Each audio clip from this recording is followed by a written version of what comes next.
Hi guys, welcome back. So today I'm going to jump right into it. Wrigley had an itchy ear this day, so that's why she's shaking her head, if you guys noticed that.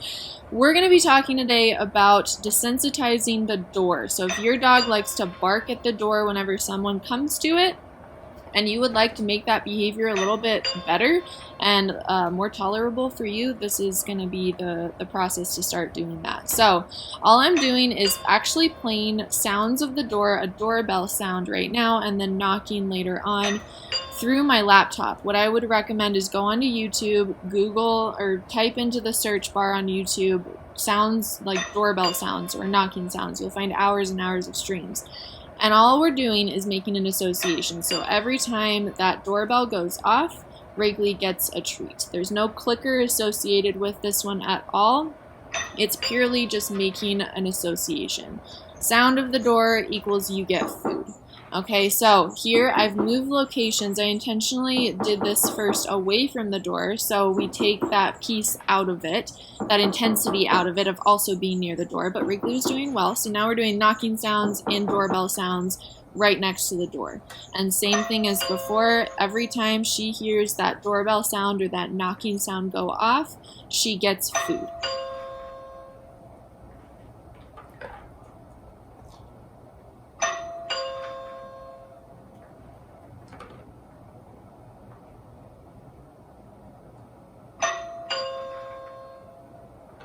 Once your dog has done well with the sounds from either your computer or your phone, you guys are ready to move on to the actual door piece. So what I'm doing here is I'm starting off by knocking on the door really, really softly. Again, we're going to start at a low level intensity and gradually increase that as she is doing well with it.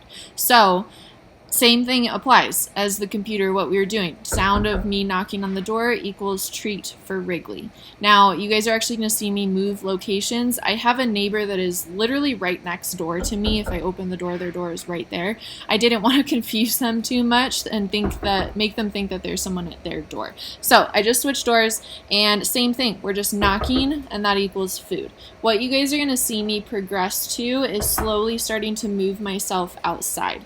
Now, I would recommend when you start to open the door, if this is not to a backyard or anything, put your dog on a long line and a harness in case they do decide to sneak past you and go out the door. I do have another video talking about that behavior, but put a long line on just for safety. Safety is important with all of this stuff, but you're going to do the exact same thing. So I'm still letting Wrigley see me knock on the door, and then I'm gradually going to take that scene element, that visual element away, and start to actually go all the way outside of the door. Now, I do want to mention, if your dog barks throughout this process, Wrigley's never really been the dog to bark much at the door. I did do a lot of this when I first got her so that she wouldn't be the dog that barks much at the door.